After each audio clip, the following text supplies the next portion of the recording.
Hello and welcome to the Ice Guys, brought to you by the National Hockey Now Network. This is the show that takes you into the world of the National Hockey League. Every game, every day, from a betting perspective. With pro sports handicappers, Ian Cameron, Alex B. Smith, and various guests from the world of hockey and sports betting. And now, here's your host, Ian Cameron. Welcome to the Ice Guys, presented by National Hockey Now, Tuesday, March 4th. Ian Cameron and Alex B. Smith will be along momentarily as well, ready to break down the Tuesday card. 11 games here on this Tuesday, April 4th. We've officially entered silly season because handicapping the NHL card today was very interesting. Certainly from a player personnel standpoint, we've got tons of call-ups, new faces entering the lineup, late season additions to the lineup. A lot of players making their NHL debut, AHL call-ups, college players just signed. You got goalies that you never heard of before. They're all of a sudden starting for a few teams tonight in these games. So it's silly season in the NHL, but we will do our best to, wrangle our way through the carnage and try to find some winners, as we always do here on the Ice Guys show. On this Tuesday. It is a BetCast Tuesday as well. And of course, we've got another Ice Guys Left live BetCast coming your way tonight. Make sure you join us. It'll be fun as always, entertaining, live bets, left and right, great camaraderie, definitely with our viewers and listeners that join us on this BetCast as guests. So make sure you become a part of it as well. Drinking Encouraged DM at Bobano on Twitter, or email bobano350@gmail.com to request a spot on the BetCast tonight. And definitely looking forward to it. Again, we've only got a couple weeks left in the regular season as we push toward the playoffs with, like I said, just 10 days remaining now in the regular season. So again, the live BetCast tonight, Tuesday, a huge card. Looking forward to it. Got some good games on the schedule tonight. Pittsburgh, New Jersey's a good game. Buffalo, Florida is a huge game in the playoff race. We've got Seattle, Vancouver's an appealing game. Calgary's in action as they try to keep pace with the Winnipeg Jets. Actually, they can tie Winnipeg if they win tonight against Chicago to set up what would be just an absolutely enormous game tomorrow night with the Flames and the Jets. And, of course, the Oilers and the Kings. What a showdown as both of those teams are battling for first place in the Pacific Division, trying to track down the Vegas Golden Knights. And if neither of them track down Vegas, they're still battling for potential home ice advantage in their first round series, which could very well be Oilers versus Kings for the second straight year. So could that be a playoff preview tonight with the Oilers and Kings? So it's just a great card, and the BetCast, it's a good night to have one. So make sure you join us tonight, 2 p.m. Eastern time right here, 7 p.m. I should say Eastern time tonight on the BetCast. And again, DM me at Bobano on Twitter, or email bobano350@gmail.com if you wish to join us tonight on the BetCast.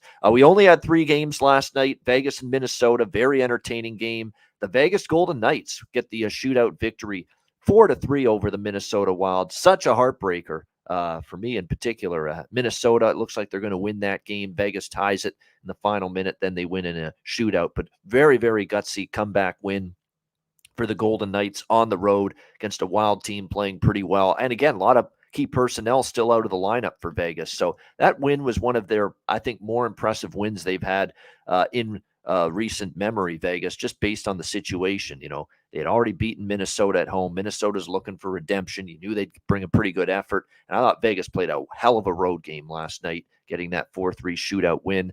The Dallas Stars absolutely crush, I think, whatever last remaining faint hopes there were for the playoffs for the Nashville Predators. They romp over Nashville last night by a score of 5-1. Really non-competitive were the Predators in that game. And now Nashville finds themselves with just 6 games remaining on their schedule.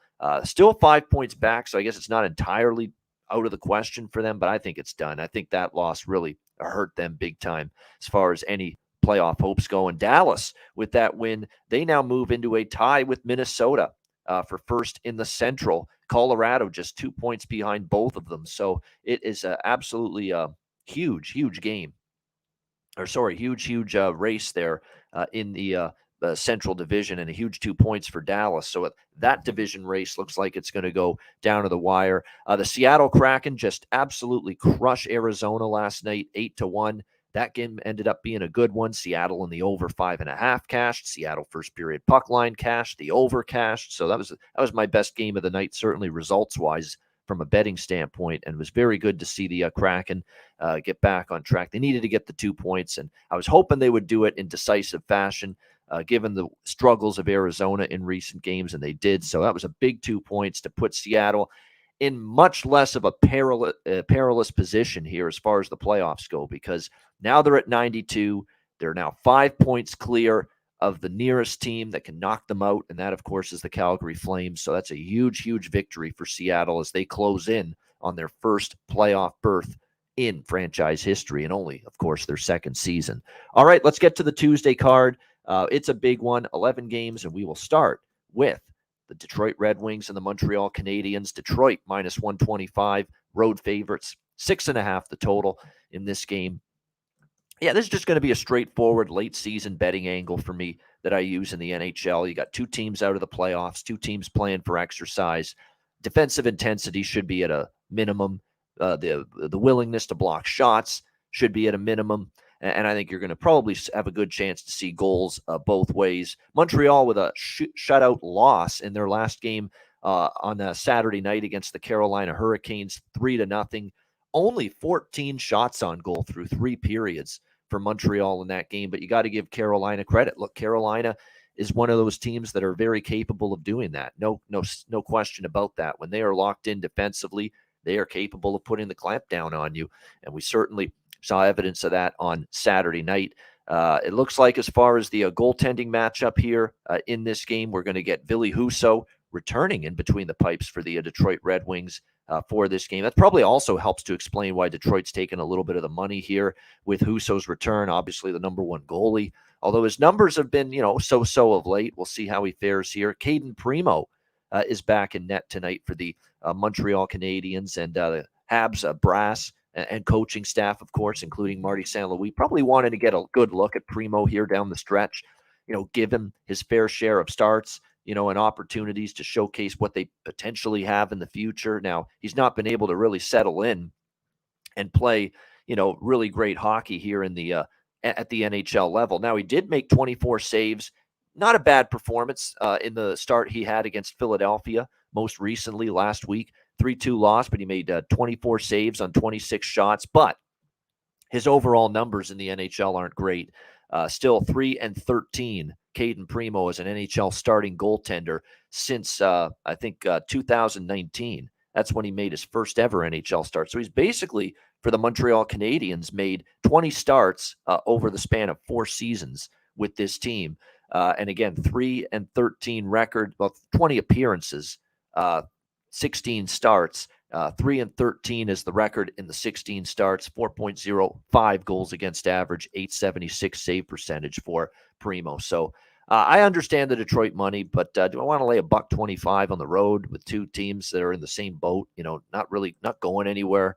No, and Montreal off the home loss to Carolina. It is worth noting Montreal at home has been a pretty feisty team, and a team that's been capable of winning games on their home ice. You look at their recent results. Florida and Carolina, I know they've dropped their last 2 home games, but Florida is a team that's battling for their playoff lives, and they played like it. Carolina is obviously one of the top teams in the East. Let's not forget they pummeled Columbus 8-2 at home. They also beat Tampa Bay, at home 3-2 not too recently. So I expect Montreal to want to play better here tonight after getting shut out by Carolina. So I'm not on either side. I don't want to lay $1.25 on the road. I understand why people are taking Detroit, but it's just not in my wheelhouse to lay $1.25 on the road with a team not playing anywhere, not going anywhere, and a team that's played okay at home and coming off a shutout loss. So I'm just going to stick to the total here. I like over 6.5 here, minus 110 with the Red Wings and the Canadiens. As far as props go, don't overthink it. We've been talking about Mike Matheson for a while. He's definitely someone you want to keep in mind as far as the props go for this game.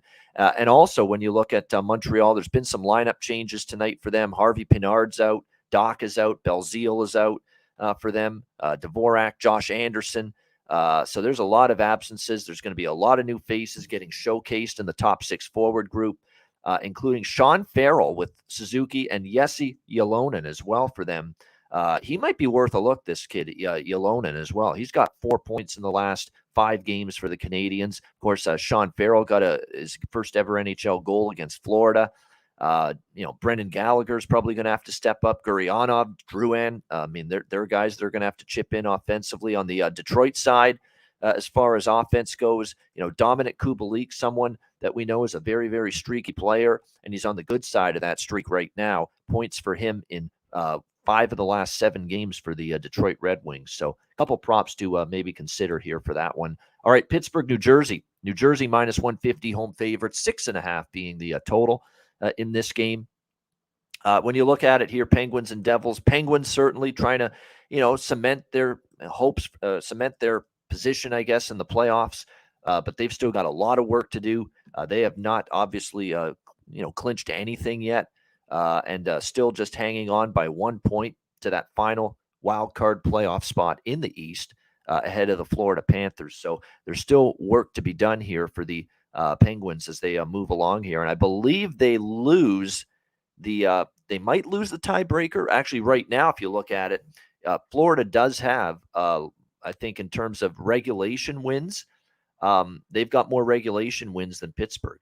And that, again, is the number one tiebreaker if the teams are even in points. So, it becomes even more imperative for Pittsburgh to win and be in a position where at the end of the regular season, they are 1 point ahead of Florida, because I'm pretty sure that if the Penguins and Panthers are tied in points at the end of the regular season, the Panthers would get in over the Penguins. So very important for the Pittsburgh Penguins to keep winning here moving forward. They catch New Jersey off it was a brutal spot for New Jersey. It's a big reason why I ended up backing Winnipeg Sunday night against New Jersey. I mean, they didn't get in to Winnipeg from their game against Chicago the night before until after 2 a.m. local time. That's what I was reading from some of the Devils beat reporters. So that's just awful. And, there's some issues, obviously, getting off the ground in Chicago on time. And it just ended up being a very late Saturday night coming off the Chicago game, flying into Winnipeg, not arriving till overnight. And man, did it look like it against Winnipeg on Sunday night. I mean, the Devils just didn't have it, had nothing in their tank. They ended up losing 6-1. Just a horrible spot. And I thought the Jets with all their inconsistencies and all the problems they've had recently, I even thought they could take advantage of that. And they certainly did that. I'd expect the Devils to play better, but again, they're coming off a little bit of a 2-game roadie, third game in 4 nights. Pittsburgh's playing with increased, not increased incentive, but, extreme urgency right now, and they're getting a nice price. I mean, so it's Pittsburgh or nothing for me. Like, I don't want to go against Pittsburgh at a price like this, knowing we should get their best effort, whatever best game they have, or most urgent effort, most intense effort. You should see it in theory for a team trying to make the playoffs here. So I don't want to lay anything to do with laying $155, $160 here with the New Jersey Devils tonight in this game. They are still a little bit banged up on the back end. Pittsburgh, Ruda, Kulikov, and Marcus Pettersson still out for them. Petrie did come back, though, over the weekend, which was a significant. For New Jersey, they're fully healthy pretty much. Tristan Jarry will be in net for the Pittsburgh Penguins. A tough game for him against Boston. I don't think he played that poorly, but obviously the Bruins still end up getting the best of him and the Penguins in that game Saturday afternoon. And, of course, it was David Pastrnak with the hat trick. And Vanacek is confirmed here for New Jersey in this one. So we'll see how it goes here. If anything, I would look at maybe a Pittsburgh/draw look. The draw could be appealing here. It is worth noting when they played in New Jersey back in January, it was a 2-1 win for the Devils in overtime. So I think the draw definitely appeals to me a little bit here in this game. This is definitely the first draw that stuck out to me that, hey, I think this game is probably pretty close, pretty competitive, has a decent chance to go to overtime. As far as the total goes, I'm going to look at the over here because of Pittsburgh's defensive issues. I mean, that game nearly went over the total with Philadelphia on Sunday. It did go over the total with Boston, and Boston's a tough team right now to drag into an over. They're a very good defensive team, and even Pittsburgh was able to see that game end up with 7 total goals in it. 3 of the last 5 Pittsburgh games have gone over. 4 of the last 6 New Jersey games have gone over the total. So 6.5 here with this total. I think it has a a decent chance to go over this number. And like I said, that draw to me very live here with the Penguins and the Devils. Zucker props, Malkin and Letang shot props, I think, are worth a look tonight as well. Same with Zucker. Crosby, seems to be someone that's starting to turn it up now with the games being so important. He's starting to rack up assists again. He had a little bit of a streak there where he was stopping the assist streak wasn't going well, but now that's 2 straight games with at least one assist for Sidney Crosby. So I'm kind of ready to get back onto that Crosby assist train that was pretty profitable for me earlier in the season. If you'll remember, about a month and a half ago, we were betting a lot of these Crosby assist props, and it's only minus 125 for him to get an assist tonight. So very much like those. I should say, like that price with Sidney Crosby to get an assist. Again, he's definitely someone that when he's on his game, he can be excellent in terms of facilitating the offense, and I think probably a good chance to see that here. Someone mentioned the Cuban Wayne Gretzky. Love that name in our chat, but he's right. Dougie Hamilton has scored in every game against Pittsburgh this year. So if you buy into success that one player seems to have against a particular opponent, particular team, there you go. Dougie Hamilton, and he's going for a team record in points from a defenseman for the franchise for New Jersey. So maybe Dougie Hamilton's ready to rip it up and have a big night tonight. And again, he scored a goal in every game head-to-head against Pittsburgh this year. So this might be the night for Dougie Hamilton and for him to teach us all how to Dougie tonight in this hockey game with the Penguins and Devils. Alex is with us now. Yeah. Welcome in, Penguins, Devils. What do you think? Yeah, this is one. There's only a couple of draw plays I like here tonight on the board. This is one of them. It's actually the one I like the most. Like I said, we saw these two teams already go to OT, and you mentioned about that New Jersey having issues traveling out of Chicago and Winnipeg, and that's something to keep a note of, especially tonight. That the reason why I'm late is a lot of bad weather going throughout the entire country. So you might have these issues with some of these teams, having, the later, getting out of town, different things, especially with some of these teams having back-to-back. So it's just always something to keep a note of. You can't fully handicap it, obviously, because it's not just the most tangible of info, but you just know that when a team gets in a little bit later than usual and they've already played a bunch of games, just expect a little bit of fatigue. It's things I like to look for with, first period plays. And honestly, it's the reason I like the draw in that Devils Jets game on Sunday. I thought that game was going to just be played at a snail's pace. Winnipeg just trying to hold on and grab points as much as they could. Same thing with New Jersey. They're still in a division race of their own. That game lined up like a perfect kind of a sleepy game for a draw, but Winnipeg was clearly the fresher team and got the win here. I think New Jersey plays with a lot more effort and energy tonight. Both teams needing points for their own races. This is a great candidate for the draw here, plus 345. Yeah, definitely. I would agree with that. I think it's a pretty close game here with these two teams.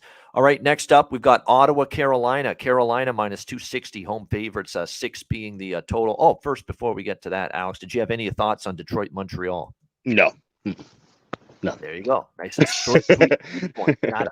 All right. Ottawa, Carolina. Carolina minus 260, 6 being the total in this game. Senators are done. Yeah, Senators aren't making the playoffs. I mean, the weekend pretty much sealed their fate, losing to Toronto and only getting 1 out of a possible 4 points in that Toronto-Columbus back-to-back.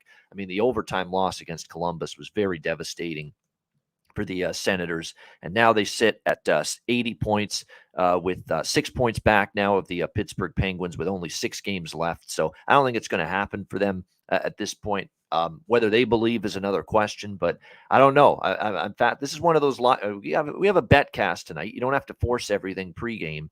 Let's see what Ottawa brings to the ice tonight down there in Raleigh, because I got to believe, if I'm looking at this from a reality perspective for Ottawa as a player, I'm thinking to myself, we're done. We're probably not making the playoffs at this point following what happened to us over the weekend. So I'm not in a rush to back Ottawa here in this game. And then you look at the goaltending situation, which just continues to get even more complicated for them. They're already, of course, without Anton Forsberg, who's on IR. And of course, I'm wondering what's happened here with Talbot now, because all of a sudden we're seeing a situation where he is, I think, having issues again. I'm trying to look to see if he's on the injury report right now for Ottawa, but he's not in there. Mads Sogard, who's obviously gotten a lot of starts, he left the game Saturday against Toronto because of something, an illness. Something was bothering him. Cam Talbot came in, and then, of course, Talbot ended up having to start the game against Columbus, and, of course, the Jackets ended up winning that game. So all of a sudden now Sogard's banged up. They've obviously opted for whatever reason not to start Talbot here tonight in this game. But all of a sudden, they've got another one of their goalie prospects. I don't know how good he is, because now you're talking about a guy that's the third goalie that was down there in the minors. This is a guy that was behind Sogard, obviously, at one time. He's a guy that was behind Mandolese, who was another goalie we've seen up with Ottawa this year. And now all of a sudden, they're going to turn, making his NHL debut, they're going to turn to this 20-year-old Finnish goalie, Levi Merilainen, is going to end up getting the start tonight for the Ottawa Senators. So, again, we're going to have to wait and see what we get from him. But obviously, first ever start. You're playing one of the top teams in the Eastern Conference in the NHL. And if you look at Carolina, they're still trying to cement the Metro Division. They haven't clinched it yet. They're closing in on it. I think they're going to probably end up winning the division. They're 3 up on New Jersey with a game in hand, and they are 6 points up on the Rangers with a game in hand. So not only are they up on both of those teams, but they've got a game in hand on both the Devils and the Rangers. So pretty much a question of when, not if, the Hurricanes clinch the Metro Division. So, yeah, this is just, to me, a watch and wait and see how this game starts out. But certainly I don't want any part of Ottawa. Maybe we get lucky and Ottawa, strikes on a fluke goal early, or maybe Carolina's a little asleep early and you can get a better price and number with Carolina live.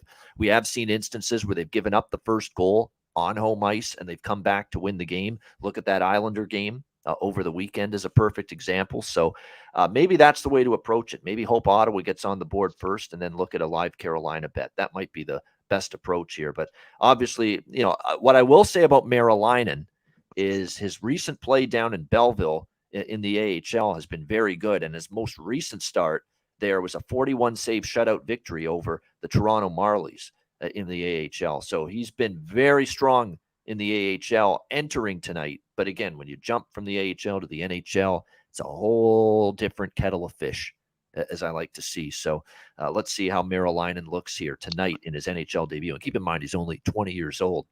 So a very young kid. What do you think here, Alex? Ottawa, Carolina. Chances are, if you're watching this program, you said the exact same thing I said. Who in the blue hell is Levi Merilainen? So I did some research this morning, and he had one decent year in Canada and playing junior hockey. He had 20 wins. You can't find a lot of his complete numbers in Finland because it's easier to find drugs on the black market than it is to find numbers for some of these leagues in Sweden and Finland. And then you mentioned this 41 save shutout performance in the AHL. That was his first AHL start. So this guy has gone from coming over from Finland, playing in the AHL, getting one great start, and now he's going to be starting in an AHL game against the Carolina Hurricanes.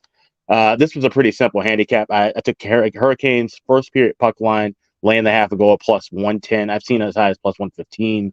I can't imagine any plus prices will be around by the time puck drops. Also, like Carolina, team total over 3.5. I laid $1.40, but I laid it at when a half unit was that, because that's kind of a number I usually don't want to lay on a team total. But considering the circumstances, I mean, this might be a trial by fire. We know how many shots Carolina can get off against anybody, and we know how Ottawa's defense has been a bit porous at times. We've mentioned all the different other goaltenders that have struggled throughout the year. This is not the way you want to break this kid in. Maybe he's going to be good down the line. Who knows? Like you said, at 20 years old, and he's just coming to North America. It's not like he had, a couple of great years in juniors or a couple of great years in the AHL. He has one AHL year that was halfway decent. He had .891 save percentage, and then one really good start in the AHL.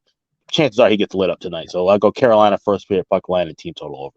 That's the one bit of good news he has on his side. He's coming off a phenomenal game in his last AHL start. But, yeah, I mean, it's such a small sample size. It's hard to make really much of it. We're going to see tonight. This is your baptism by fire moment for Mr. Merilainen here tonight for Ottawa. Not only NHL debut, but late in the season against a team that's one of the best teams in the NHL and trying to clinch it. And if I'm Rod Brind'Amour and the Hurricanes, I'd want to get this done sooner rather than later as far as the division clinching. I mean, I don't want to wait around and start losing and keep the Rangers and Devils hanging around and then, have to wait until the last game or two of the season before you clinch this thing. I mean, obviously, the sooner the better, I think, is the Carolina thinking as far as getting this Metro Division clinched. So Alex liking Carolina early and often, first period puck line and over 3.5 with the team total. All right, Buffalo, Florida. We've got Florida minus 190, home favorite, 7 the total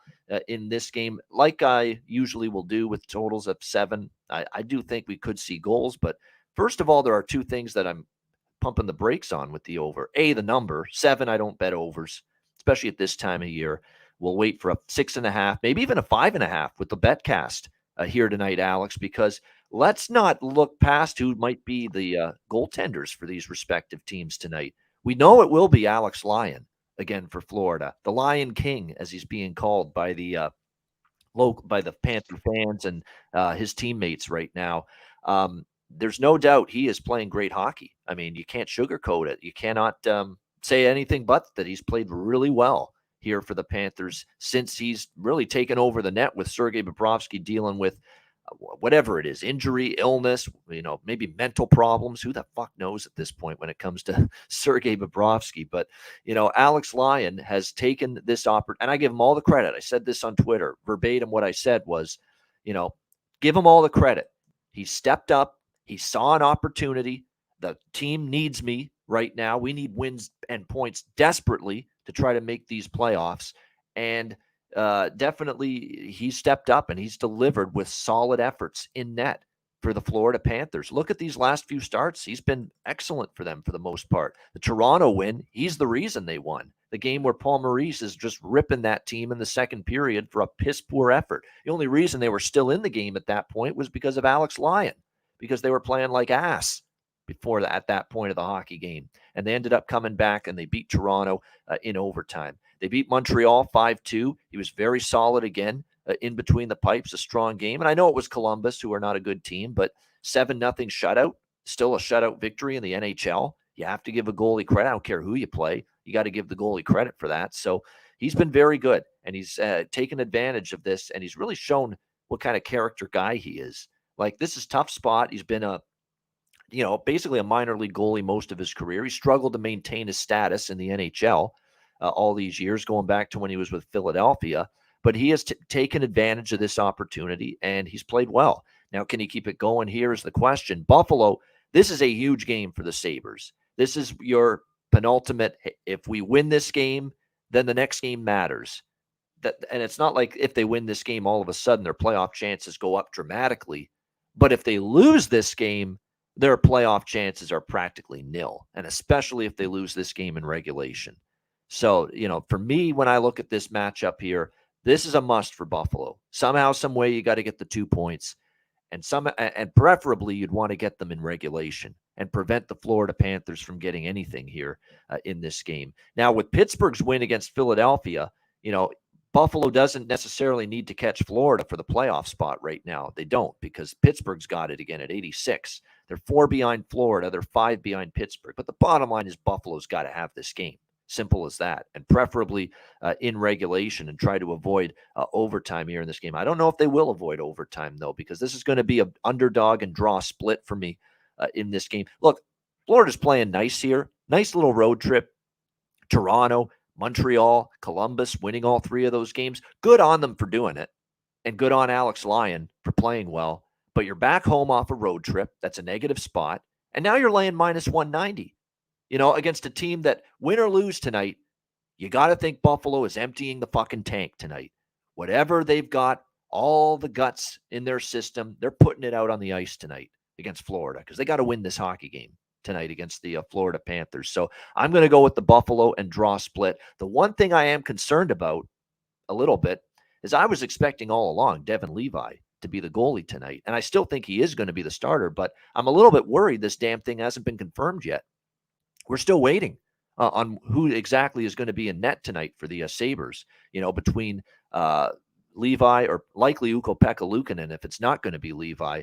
But that's what we're waiting on right now. I thought it was going to be Levi. He was in the practice net for Buffalo yesterday during their practice. I still think it's going to be him, but obviously we just haven't had it signed, sealed, delivered, and confirmed yet.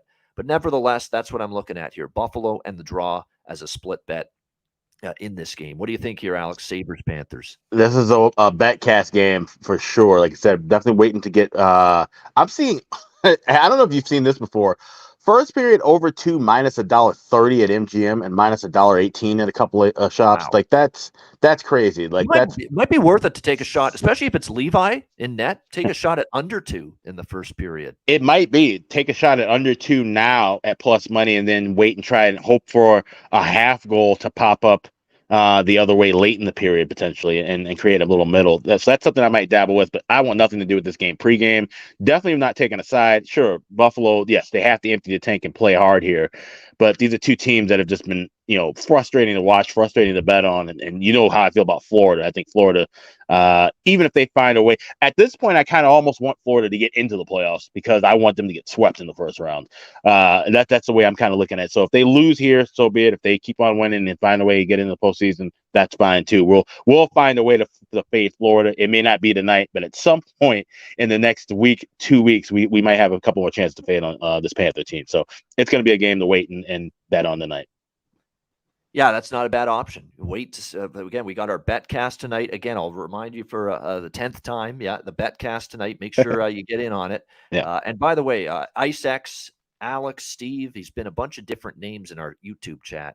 I will not miss out sending you the link because I missed. And Daniel H, you too, Daniel H. I felt awful that you asked for the link and I totally forgot to send it to you last week. So if you two in particular want the link, I will make sure I don't forget to send it to you tonight for the betcast. But yeah, I'm going to go with Buffalo in the draw split. I could always pull back, early in the game if all of a sudden there's a surprise that Levi's not. This is big. This is to me a big decision. This is big that Levi starts as to why I made this bet.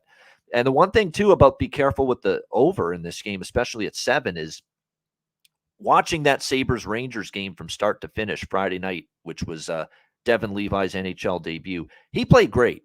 He played excellent. He was poised. He was great. He looked like he was ready for the moment.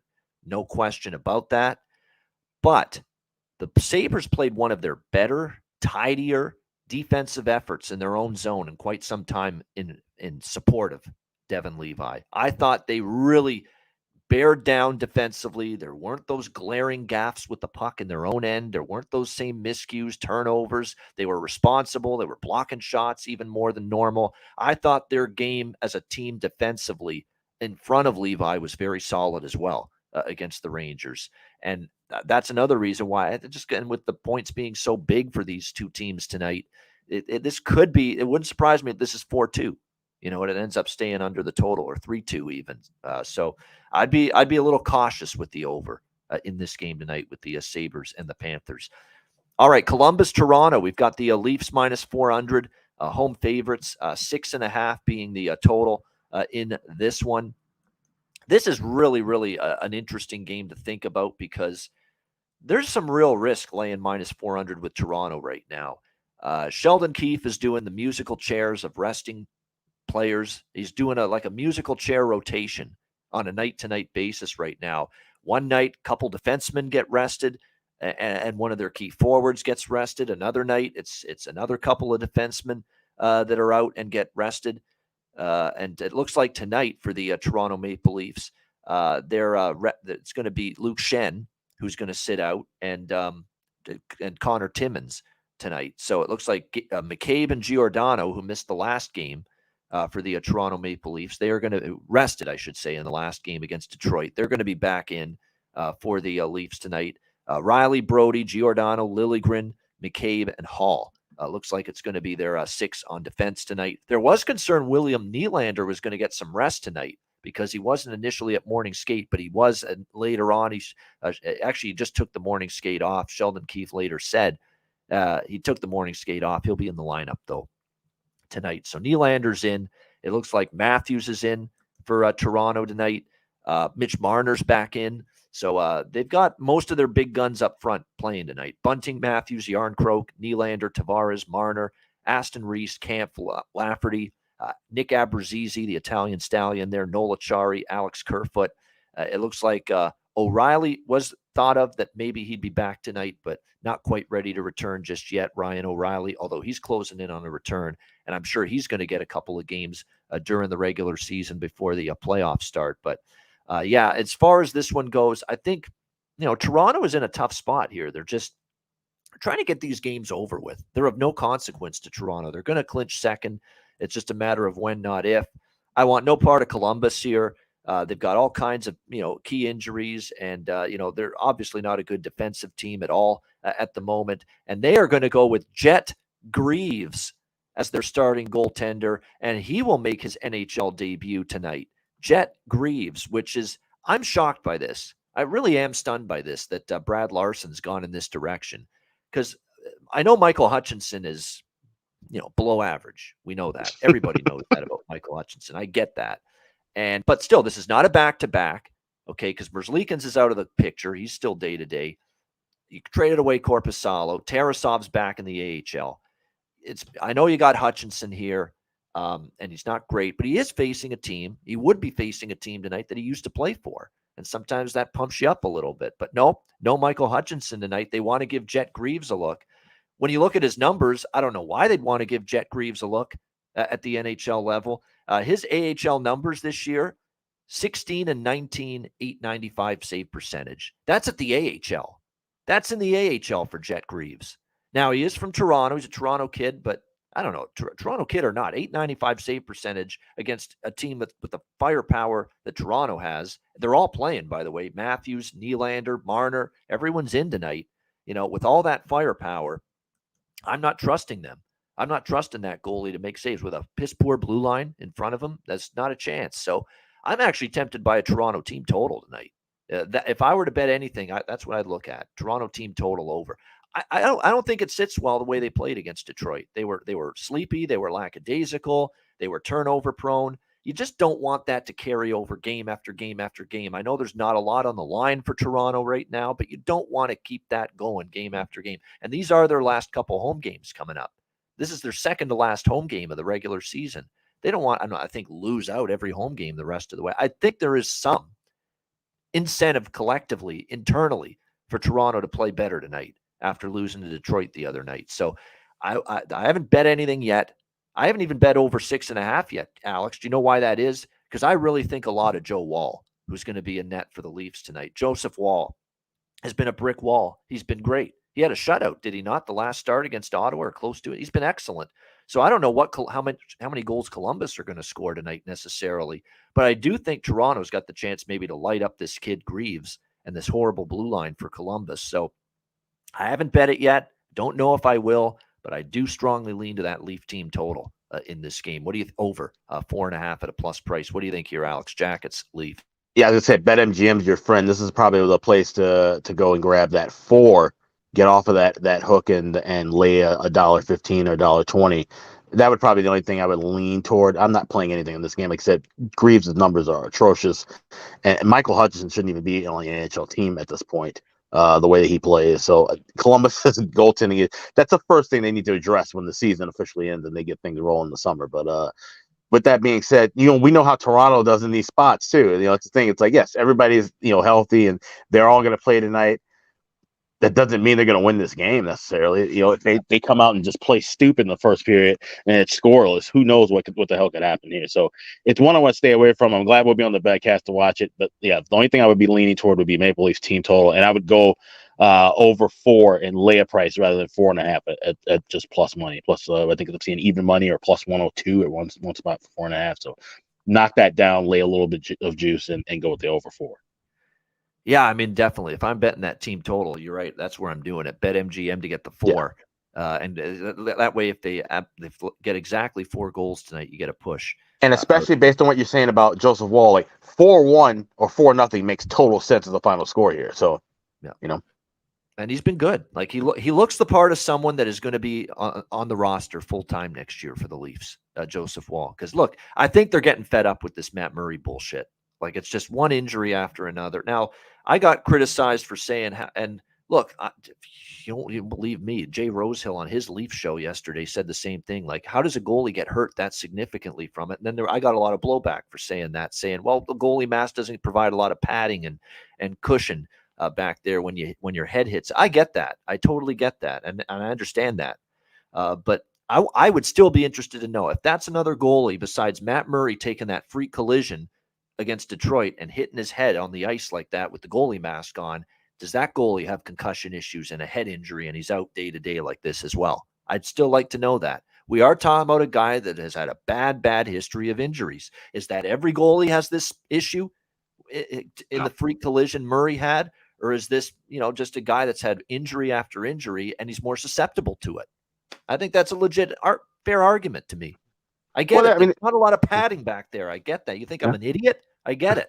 There's not a lot of padding back there. I understand that. So maybe it was a bad collision with his head to the ice in that spot.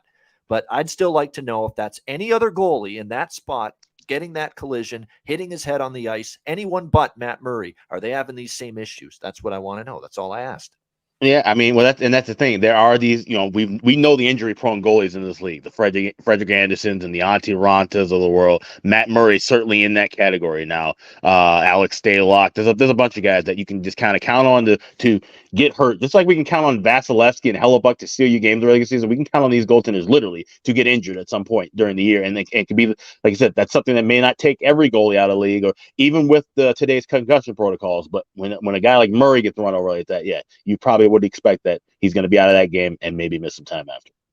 Yeah. So either way, though, it's just awful injury luck for this guy. It continues to be for Matt Murray. I mean, he just comes back for a few games, and now here he is. And we know with Matt Murray, day to day could turn into week to week in a heartbeat. So don't be surprised if we don't see him again the rest of the regular season, honestly, because we know that's been the history and the track record. He's a slow healing player, from every injury he's had. And here's the thing, right? If the Leafs are really invested in Joseph Woll the way you're saying, and you seem to be invested in him, and of course we know Samsonov's going to get game one. Do we even see Murray dress the rest of the way? Yeah, honestly, even if he's healthy enough, I can't imagine. Why would you at this point? Because Samsonov's your guy, right? And you're not riding a two goalie system here. Wall would be your guy in the backup situation, mop up duty if it's a blowout and things of that nature, right? He's sturdy enough to do that. So there's really no reason to even rush or bring back Matt Murray at this point. If you've got a sturdy enough belief that Wall can be your number 2 guy in a playoff scenario, and Samsonov can carry the reins moving forward. Yeah, I think it's. I think you shut him down at least for the rest of the regular season, especially with it being a head injury, which Sheldon Keefe confirmed this morning. Yeah, why chance it?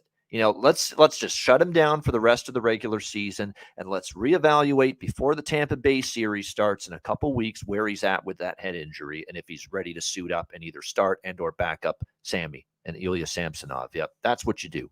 I agree with that. That's the great course of action to take. All right, great stuff. We got the rest of the card coming up. Hit the like button if you're watching on YouTube. We appreciate it. Shout out to our podcast listeners as well. Back with the second half of this Tuesday NHL card right after we hear from GramCo. Support for the Ice Guys is brought to you by GramCo. Whether you or your team's game is on the field, screen, racetrack, court, or the ice, GramCo is for the game. Grown by farmers who spent years developing premium hemp genetics, GramCo provides customers with consistent quality Delta-8 THC products ready for any occasion. GramCo currently offers numerous Delta-8 products, including vape cartridges, disposable vapes, pre-rolls, gummies, wake and bake coffee, and more. GramCo offers an enjoyable, legal high delivered discreetly and directly to you. GramCo is also available at many American retailers as well. You can get the best Delta-8 cannabis products on the market shipped quickly and discreetly from GramCo. And if you visit www.thegramco.com, use promo code IceGuys, you will get 20% off of every order, and any order that's on the site over $50 will be shipped free with standard shipping. So live elevated with GramCo and check out their wonderful Delta-8 products today.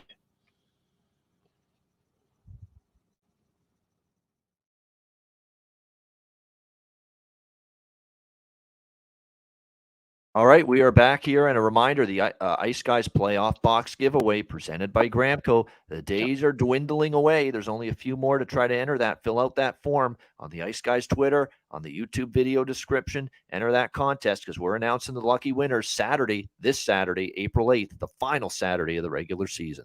That's right. You have until Friday at midnight Eastern, so it's 11 Central, 10 Mountain, 9 p.m. Pacific, to fill out that form and get your entry in, and we will draw 6 winners on Saturday's mega show, April 8th. So fill that out. The link is in the description here on YouTube. It is pinned on our Twitter page at @the_Ice Guys. Like I said, I'll have it tagged on my page Thursday and Friday night. You can also find it at any of the articles. If you read the Chris Otto's updates with the charts that he has on Patreon, if you go in the description there, you'll find the link for him there. You can DM me and get the link. There's many ways. So sign up now, and we will draw the winners on Saturday. All right, exactly. So, and that Saturday show will be fun. We'll have our big giveaway. Our contest winners will be announced. And, of course, we've got every NHL team, all 32, 16 games coming up on Saturday to break down on the card. All right, next up, we've got Vegas and Nashville. Vegas minus 135, road favorites, 6 shaded to the under. Salute to Alex, who said Nashville is not going to survive this Dallas team last night, and it was a romp for the Dallas Stars, 5-1. Even with Wedgwood, not Ottinger, no problem. Wedgwood was fine. He played a good game. They played a good game in front of him, and obviously the offense sprung to life. And Nashville's alive mathematically. I don't know if they're alive spiritually anymore in terms of the playoff race after that loss last night. Now they face a back-to-back here. Now Vegas is on a back-to-back as well going into this game, so it's not an advantage either way, but certainly you wonder where Nashville's heads are at. Remember, this team's faced a ton of injuries too, and tons of key ones, and you can only survive for so long with no Yossi and no Forsberg and no Johansson and now no Matt Duchene, among others that have been missing for this Predators team. And yeah, I think the clock is ticking, on whatever slim playoff hopes the Nashville Predators have. Vegas off the shootout win last night against Minnesota. I mean, it kind of feels like such an easy decision to take Vegas here, minus 130. I did. It feels too easy. Kind of looks like the price is a little cheap. I guess you maybe minus 130 on the road. Some people would say maybe it's priced right, but I actually thought it could be higher than this after Nashville lost last night. But yeah, I like Vegas here. I'll take them minus 130. Pretty straightforward. They're the better team. There's still a lot to play for Vegas. They're trying to clinch a Pacific Division title, and again, Edmonton and LA aren't going away. They're still hanging around. So, Vegas has to try to keep winning these games. They've dominated Nashville, especially in the Music City. They have just romped this Predators team. So, yeah, Vegas minus 130 for me here. Alex, Golden Knights, Predators. Yes, stomach be damned. We're still eating more hot chicken over here. So give me Vegas minus $1.30. But also, I'm going to do the old Ian Cameron. I'm going to split it and put a little bit, maybe a half unit on that draw here as well, because both teams do need points. Obviously, Nashville fighting for dear life, but I still think Vegas ends up getting 2 points here. It's just a matter of whether they can do it at regulation or OT. So we'll lay the 130 here, but we'll sprinkle a little bit on the draw just in case. Yeah, exactly. And it looks like as far as goaltending for this game here with the Knights and the Predators, we don't have confirmation yet, but a projection. It probably will be Quick and Saros. It sure looks that way. It should be Quick for for Vegas. LA. I'm so used to him being with the Kings. For Vegas, yeah. Jonathan Quick, yeah, it's going to happen. I mean, that's going to happen after all the years he played there in LA. But yeah, Jonathan Quick for Vegas after the start last night was made by Brossois in that game. So I'm sure it'll be Jonathan Quick tonight, and probably UC Saros here for the Nashville Predators in this one. We'll have to wait. They could give it to Lankinen, but I still think we're going to end up seeing Saros here for Nashville. All right, Philadelphia, St. Louis. St. Louis minus 135, home favorites, 6.5 the total. Over the total for me. That's a very straightforward, cut and dried. St. Louis has been an over machine of late. They're still scoring goals, the Blues. They can't keep it out of their net. They've gone 7 straight to the over. Again, the defense has let go of the rope, so to speak. They're not keeping the puck out. They gave up 4 to Boston, 6 to Nashville, 3 to Chicago, 5 to Vancouver, 7 to LA, 3 to Anaheim, 3 to Detroit. So they've given up 3 or more goals in every game during this stretch. But the offense is still there, and I give them credit for that. Braden Shen, Kasperi Kapanen, Jordan Kyrou, Jacob Vrana. There's still guys that can put the puck in the net for the Blues. So I think they score goals on Philly. It's Ersson and Binnington in net in this game. Ersson wasn't that bad against Pittsburgh, but not good enough to prevent the Penguins from winning that game. But I think the Blues can still find the back of the net here against the Flyers, and vice versa. I think the Flyers will score in the St. Louis Blues here in this game, especially because they've recently seen Owen Tippett and Morgan Frost and Joel Farabee, and a lot of their forwards pick it up offensively of late. So I like the over here. That's it. Nothing to do with the side, but I think we'll see some goals here. Alex, what do you think? Flyers, Blues? Yeah, I like this over, but this is one I would wait for live. I'd try to get plus money, like big plus money at 6.5, or maybe even lay it with 5.5. That's the only thing you can look at here. Obviously, sidewise, these two teams are awful, and it seems like it could be one of those late season roll the puck out and see who scores the most goals kind of a track meet. So hopefully it'll be a fun one, and hopefully get a lot of goals. So we'll go over, but we're waiting for the live. Yeah, that's the one thing that can sometimes lead you to actually tune in and change the channel to one of these games involving two teams out of the playoffs this late in the season, is you're likely not going to see a lot of defensive intensity, and the chances there that you're going to see a lot of goals, no question about that. All right, next up, we've got the Calgary Flames hosting the Chicago Blackhawks. Calgary minus 450, home favorites, 6 the total in this game. Be very careful with Calgary as a favorite of this magnitude. And we saw evidence of that against Anaheim. That game was not an easy one for the Calgary Flames at all. In fact, they were trailing going into the third period 4-3, and they had to rescue themselves with 2 third-period goals to come back and take down the Ducks 5-4. That's sometimes what you get with Calgary at home against inferior teams. The San Jose game last weekend at home, that game was 3-3 in the third period. Like, these are not been easy games facing these bad teams at home for the Calgary Flames with the pressure on them squarely to make the playoffs. So, to me, this is just, you can't do much with Calgary here. You can't take minus 450. Maybe you go team total over if you trust this team to score, which lately they've been doing a better job of. The Calgary Sternums have scored 10 goals in their last 2 games. That's positively an outburst for them offensively the last couple of games. So they have found some finish to their game offensively. So will that continue here tonight against the Blackhawks? It certainly could. We know Chicago's not been adept necessarily at keeping the puck out of their own net as of late. It is going to be also Peter Mrazek in net, who is clearly an inferior option to Stalock. It's not like Stalock is great, but Mrazek's worse. I mean, that's clear as day. And he's in net tonight for the Blackhawks, 3.63 goals against, 895 save percentage. Jacob Markstrom in net for Calgary. You know what I like? It's the same old bet that I've been betting repeatedly. You bet the goaltender of the opposing goaltender of the Calgary Flames over the total, over saves. I think that's what you do here tonight. Peter Mrazek over saves. The one concern is he gets lit up and he's pulled. That's a real concern with this one. But it cashed with Dostal, and I'm sure Dallas Eakins was mulling over the idea, especially in that third, maybe we make a change, but he didn't. And he went over that save prop. He had like 35, 36 saves, Lucas Dostal against Anaheim. That's the one thing, or against Calgary. You know what you get from Calgary. They shoot the puck a shit ton. 41, 41, 44, 43 shots on goal for them in 4 of their last 6 games. So I definitely am going to, even with the fear he stinks tonight and he gives up a ton of goals and he gets pulled, I'm going to go with that Mrazek over saves prop tonight in this one. I kind of want to take Calgary team total because I'm seeing their offense finally have some finish, finally have some confidence returning to it. And it's not like we trust Mrazek necessarily to shut the door in goal for the Blackhawks. Keep in mind, he was in net for that St. Louis game, and the Blues got 5 goals past Mrazek in that game against Chicago. And shout out to Jarek Rubel. I caught some of his play-by-play of that game, Chicago-St. Louis. It does a nice job. Like I say, yeah. I'm not saying that because he's a great longtime viewer and listener and friend of the show. He's really doing a nice job, and he keeps getting better with his play-by-play. So he's looking for that open door into the broadcasting world, and I hope he gets it at some point because he's working at his craft, and he keeps on getting better at it. So congrats, Jarek.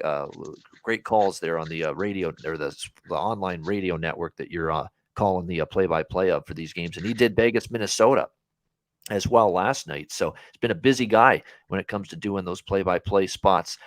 You know what? I might take a shot with the over here, actually, at 6. If I could trust Chicago to score, a little bit more than they have, I might. And they have actually in their last 2 games done a better job of it. 3 against St. Louis, 3 against New Jersey. I'd probably put a couple bucks on the over here at 6 more than and I think the Calgary team total, they could hit 5 tonight, but I don't always trust them fully when they're playing these inferior teams, especially I remember earlier this year in Calgary. Let me bring up the box score of that. They lost that game to Chicago in Calgary. It was 5-1. It was January 26th.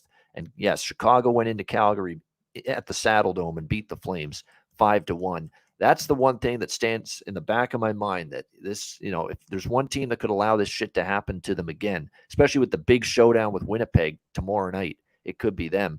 And now it was Stauber in net, who was spectacular, Jackson Stauber that night. So this different animal with Peter Mrazek. But I think the over 6, and I lean to the Calgary team total over, but I don't know if I've got the full confidence to pull the trigger. What do you think, Alex? Chicago, Calgary.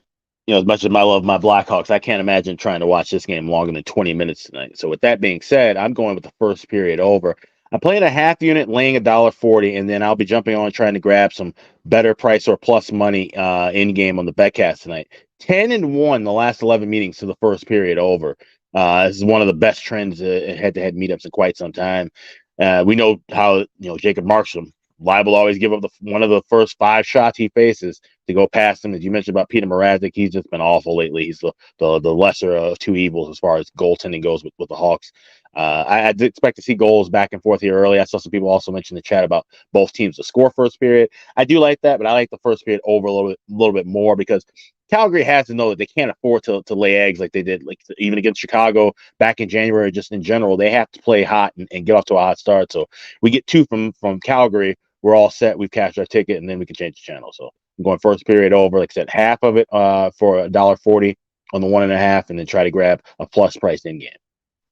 All right, good stuff. There we go. It's, again, a good approach. This is a BetCast game. We'll be on probably for this entire game tonight on the BetCast. So, yeah, definitely some options. The one thing I'm going to for sure bet pregame, a little over 6, and definitely the over saves for Mrazek. My only fear being, of course, he gets pulled, and he's that bad tonight. But good point by John Massey. You're right. Calgary sometimes doesn't make the goalie move post to post, and that's sometimes where Mrazek gets exposed, right? His movement post to post has been awful times this year, coming off the multiple groin injuries that he's had.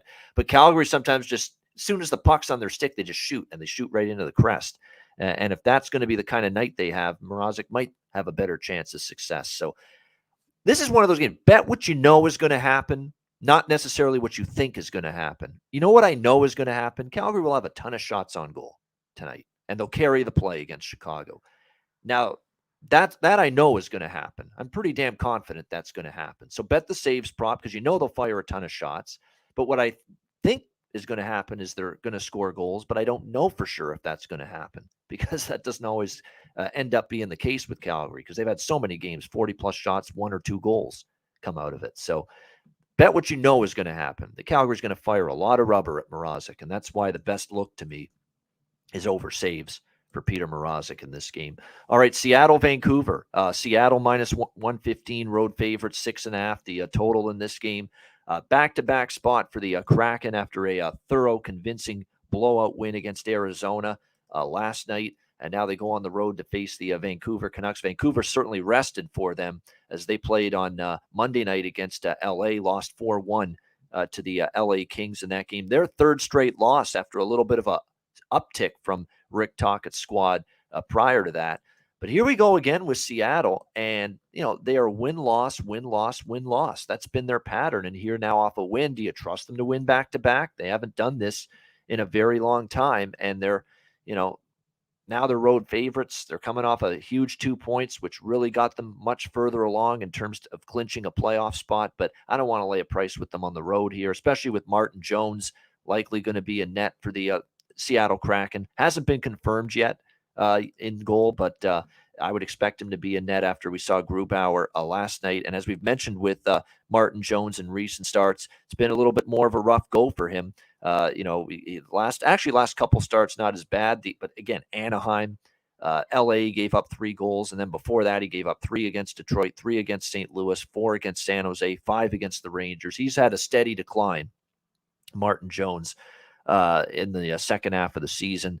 But the problem with backing Vancouver, even though they got the rest advantage and Seattle hasn't won 2 in a row in a very long time, and is Colin Delia's in their goalie tonight. And, is he someone you want to back? I mean, Demko's been getting the majority of their starts, but they're giving him some rest tonight. And Rick Tocchet going with Colin Delia in net.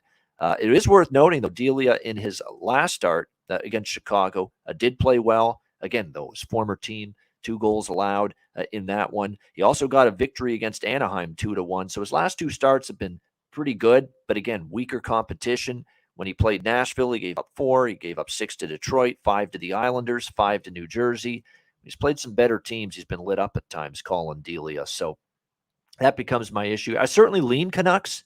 Spot is in their favor, but I like the over more than anything here at 6.5. That's the way I'm going to approach it. A Jones versus Delia matchup, which is what I'm expecting, screams that we should see goals in bunches. And after a little underrun and some better defense out of Rick Tocchet's team, including the penalty kill had been better, they've now given up a power play goal in 3 straight games, and 2 of their last 3 games have gone over the total, way over the total. So I'd prefer the total more than the side here. Alex, what do you think? Seattle, Vancouver? Yeah, I mean, we're not fans of Martin Jones, obviously, and he's one of the weaker goaltenders in all the league. But Colin Delia is just a flat out bomb. So I laid $1.10 with Seattle. Over makes a ton of sense even at 6.5, but this is a big card, so I'm staying away from that. I'm just going to stick with my Seattle bet. I made it this morning. I like both teams to score first period in this game. This one That definitely makes sense. Yeah, has the feel of a both teams score early in this hockey game. So I will be on that as well. Both teams to score first period. and maybe a live first period over, because I don't want two with these teams necessarily. Even though the two makes a lot of sense because both these goalies are bad. But if we can grab a 1.5 and maybe lay $1.30, $1.25, I'd rather do that. I don't think we get goals in the first 5 minutes. Yeah, I think definitely we could see that. And again, I think we see goals early. I'm definitely liking that first period look, no question. All right, Edmonton, Los Angeles.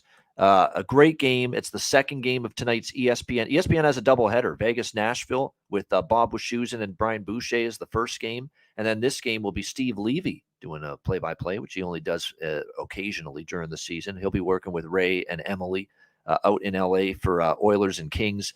Oilers minus 140 road favorites, 6.5 the total in this one. A very good game, huge game, because look, both of these teams are still alive to win the Pacific, potentially, although Vegas has control of their own destiny. But even if Vegas hangs on and wins the Pacific, these two teams are battling for home ice in that first round series, which very well looks like it could once again be Oilers versus Kings for the second straight year in the first round. So they're battling for home ice advantage in that series. It's very possibly a playoff preview that we're going to see tonight between these two teams. I don't want to step in front of Edmonton. I don't. The one thing and plus LA is, I don't know whether it's Todd McClellan's being cautious here, but I don't like that all of a sudden, Edler's banged up, Mikey Anderson is banged up on the blue line, Gabe Velarde and Kevin Fiala are nursing injuries now for LA. So this is becoming an increasingly little bit of a banged up hockey team right now. The Kings, as much as you want home ice, do you want your guys healthy, for the playoffs? That ends up being a question coming into this one. You've also got the fact that the LA Kings, you look at their recent schedule, it's been a lot of games in a condensed period of time for them. They played in Edmonton, in Calgary, in Seattle, in Vancouver, and now they're back home for their fifth game in a 1, 2, 3, 4, 5, 6, 7, 8 games, 8-day span, fifth and 8 games fifth game in 8 days, I should say, for the LA Kings tonight, and coming off a road trip. So it's a real tricky spot, but it's also not a spot where I'm looking. I don't want to go against Edmonton. I'm not because Edmonton's rolling right now. I'm so impressed with what I'm seeing out of the Oilers. They finally look like that team where, you know what, the way they're playing right now, I could see them winning a Stanley Cup. Honestly, with the way they've played lately. Finally, I have not gotten to that point this season with the Edmonton Oilers where I could really see them winning the Stanley Cup. But this recent run that they have put together, the fact that they bombed Anaheim, there was no fucking letdown for a change. How many times have we seen the Oilers, Alex? Big win against LA last week in Edmonton. A great game. Skinner was outstanding in net for them in that 2-0 shutout. How many times throughout the recent history of the Oilers, this year, last year, 2 years ago, going back to when Tippett coached the team, Alex, how many times have we seen them after a huge win spit the bit against a weak team the next time? It's happened so many times, and they finally didn't do it against Anaheim. They put their foot down. They buried a bad hockey team, 6-0. That tells me Edmonton's in playoff form right now. I like what I'm seeing out of them. What do you think? I mean, I'm not saying they're going to win the Stanley Cup. I mean, it's still a regular season. We've seen them winning a Stanley right. I know, I get it. Yeah, that's it. But yeah, we've seen great Edmonton before. Like that's I can't read the tea leaves on this Edmonton team until they do this kind of work in the postseason, which they did last year. So I'm not counting them out completely. This is going to be a fun game. This is one of those where, honestly, I feel like if you like a side, you should not be laying a price. If you like LA, grab 120 right now. If you like Edmonton, I think there will be a chance for you to grab a plus price with the Oilers to win in game. I think this is going to be a back and forth battle. I like the draw here because I just simply can't. It's almost the draw makes a ton of sense because these two teams are literally battling for the same amount of points. But it also makes sense because of just the fact that I can't make a call on whether I want to back the Oilers or Kings in this game. If this was a playoff series, and right now, I'll be fully honest, if these two teams meet in the playoffs and the Kings have home ice, I like Kings in 7. If Oilers have home ice, I like Oilers in 6 or 7. So that's how tight I have these two teams right now next to each other. They play completely different styles, but styles make fights. And someone mentioned in the chat about how Edmonton 0-9 on the power play against the Kings. Well, that's their most dangerous attribute. Obviously, this is one of the best power plays potentially in NHL history, based on percentage wise. So that's something significant to see. I think this is going to be a dogfight, a back and forth battle. We're not going to see a ton of goals here, so I would maybe lean to the under. But the thing I like the most will be the draw and regulation. And like I said, if you wanted to grab a side in pocket at plus price, I think you have a chance to do that with either side you like here in game. Yeah, it will be Skinner in net. I mean, it hasn't been confirmed yet, but it will be him. You can pretty much guarantee it. And Copley is in net for LA, and I'm not surprised by that. They gave Korpisalo the start against Edmonton last week in Edmonton, and he played awesome. They didn't lose because of Korpisalo. He was great. He only gave up 2 goals. He was against that team in Edmonton. That's a great performance. But LA just got completely robbed by Skinner, who was just absolutely spectacular in that game. It wasn't Korpisalo. He had a great game, but I like them giving Copley this opportunity. This is a great offensive team. You're trying to still battle Korpisalo for the starting job in the playoffs if you're LA. And Copley, this is his chance. Now, I know he was good in his last start against Seattle, but this is a much taller challenge, tougher challenge. Edmonton, this loaded team, Kane, McDavid, Draisaitl, Nugent-Hopkins, the way he's playing, Hyman.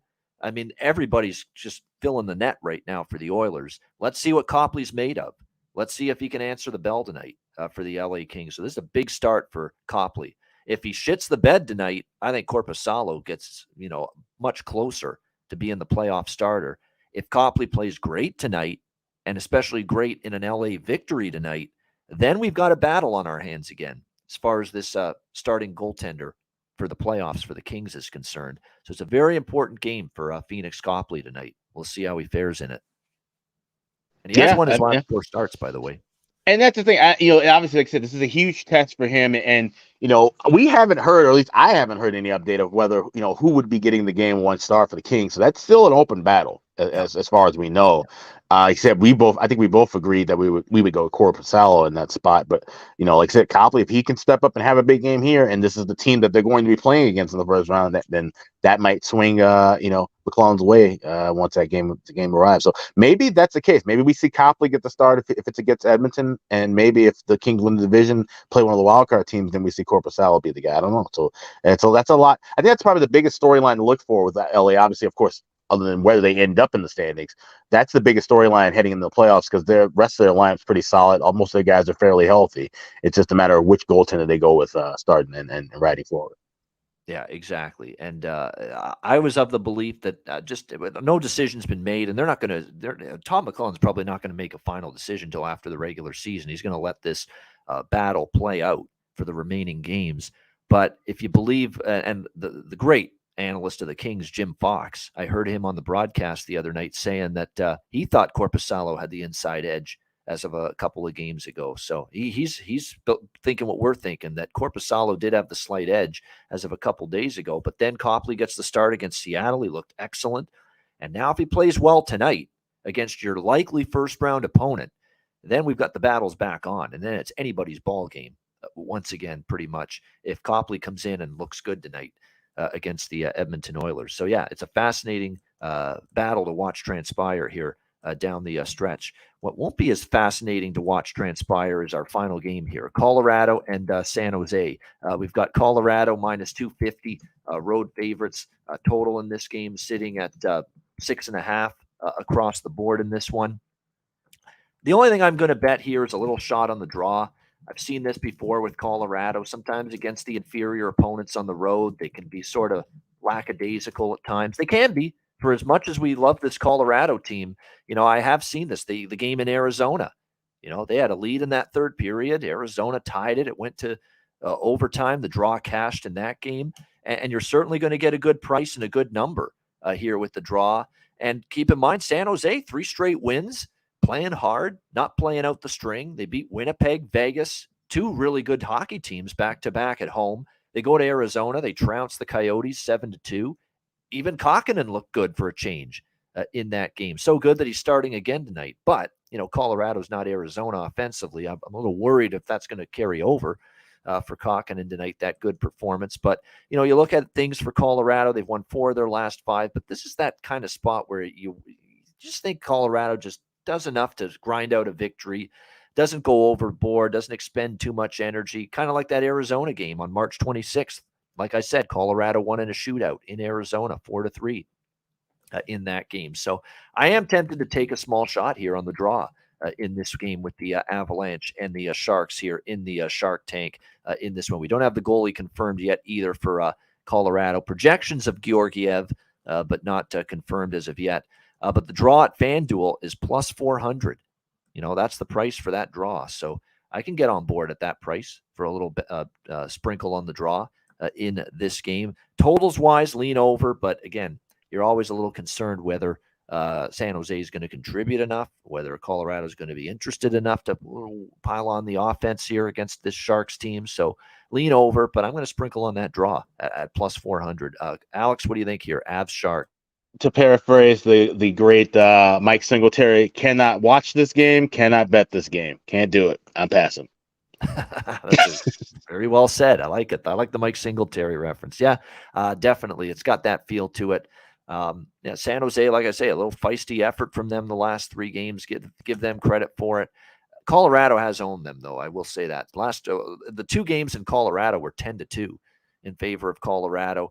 In San Jose, though, it's been a little tougher. 5-3 Colorado, 3-2 San Jose at the Shark Tank a couple of years ago, and then there was a 5-4 Colorado win in overtime against San Jose a couple of years ago. So Colorado has actually had a tougher time in San Jose. So we'll see if that happens again. And that is the thing with San Jose, because they've won and played well the last couple of games. This is the night for them to lose 6-1. That's just what they've been doing all year. So. Yeah, this could be. So it's just buyer beware if you're going to lay the price with Colorado on the road. And keep in mind, Colorado, I don't want, 96 points. They're still right there. And actually, they're actually 2 games in hand on both the teams they're trailing for first in the Central. Dallas and Minnesota, they've both played 2 games more than Colorado. So Colorado is still very much alive in this race. But that doesn't mean they have to go out there and pulverize the Sharks tonight. And somehow I have my doubts that will happen. All right, next, that's it. That's the Tuesday card. Hit the like button. We appreciate it. Bang on 200 live viewers on YouTube. We appreciate it very much. Check out patreon.com/Ice Guys. Just $10 a month. Goalie charts, totals charts, power ratings, daily Ice Guys show betting card. And of course, bonus content, of which we'll have more of it coming your way throughout the Stanley Cup playoffs. So again, check it out. Patreon.com/Ice Guys. Just $10 a month. Yes, also make sure to sign up for the GramCo playoff box giveaway. Like I said, you have until Friday midnight. We got the link in the description below here on YouTube. Also have the link posted on our Twitter. It's pinned right at the top at _Ice Guys. Check that out and sign up. Also check out the Ice Guys store. Like I said, we don't have any more coupons for right now. Might have something popping up this weekend though, or next weekend. Kept checking too. So keep checking that site. That is iceguys.myspreadshop.com. We got caps, we got hoodies, we got mugs, we got t-shirts, we got everything. So check that out. That's iceguys.myspreadshop.com. Yeah, exactly. Check out all the great merch there at the Ice Guys store. And make sure you check out the Betcast tonight, 7 p.m. Eastern time. Looking forward to that. Again, DM or email me if you want the link to the Betcast, and we will send it to you so that you can join us on the stream on the Betcast tonight, starting at 7 p.m. Eastern time. All right, best bets to wrap up the show right after we hear from Manscaped. Support for the Ice Guys is brought to you by Manscaped, who is the best in men's below-the-waist grooming. Their products are precision-engineered tools for your family jewels. Manscaped's Performance Package, the ultimate men's hygiene bundle. Join over 7 million men worldwide who trust Manscaped with this exclusive offer for you, 20% off and free worldwide shipping with the promo code ICE Guys. That's promo code ICEGUYS at manscaped.com. If my math is correct, it's about 14 million balls that you can preserve. The Performance Package 4.0 is the complete accessory package to take care of everything that is required. You've got, of course, the Lawnmower 4.0. Takes care of your facial hair and among other things. You've got, of course, the Weed Whacker. I'm approaching 40. Nose hair has become a major issue. It pisses the hell out of me. I need to take care of that shit, and the Weed Whacker can help you do that. Both of these products, waterproof and a 4000K LED spotlight for a more precise shave. And you'll also be able to take care of those delicate areas with the ball toner, with the ball deodorant, keep you smelling good, looking good, and feeling good down in the nether regions. This complete performance package 4.0 will take care of everything for you, for all you guys out there, and it's courtesy of our good friends at manscaped.com. So get 20% off and free shipping with the promo code IceGuys at manscaped.com. That's 20% off with free shipping at manscaped.com. And use promo code IceGuys. Unlock your confidence and always use the right tools for the job with Manscaped.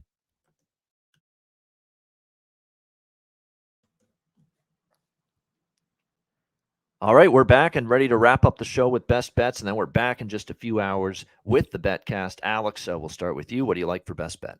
Yeah, one of the early games of the night, we're going with Carolina, Ottawa. Give me the Hurricanes. We're laying the puck line in the first period, so minus a half goal. Plus 115 is the best price I'm seeing available right now. I got plus 110.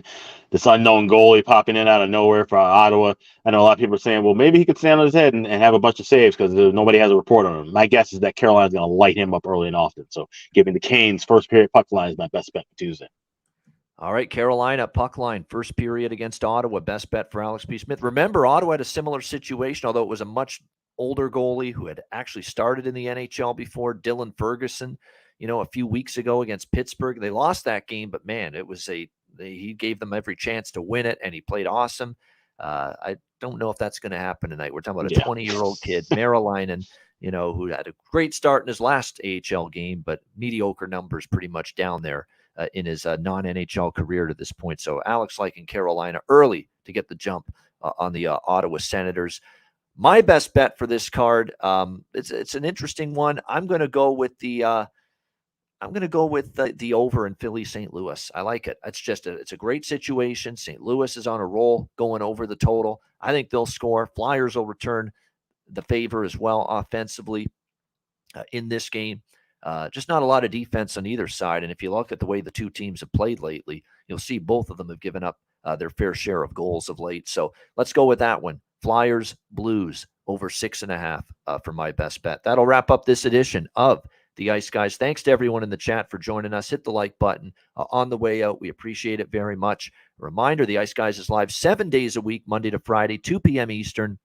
Saturday and Sunday, noon Eastern. If you can't watch the show live, download the Ice Guys podcast in audio form on all major podcast platforms: Google Podcasts, Apple Podcasts, Spotify, Stitcher, iHeartRadio, Amazon Music, and more. Download the Ice Guys podcast when you can't watch the show live. For Alex P. Smith, I'm Ian Cameron. We'll see you in 3.5 hours for the Ice Guys live betcast. Get your drinks ready. Get those drinks chilled in the fridge. We'll be ready to go 7 p.m. Eastern time tonight for the Ice Guys live betcast. Join us later tonight for that, presented by National Hockey Now.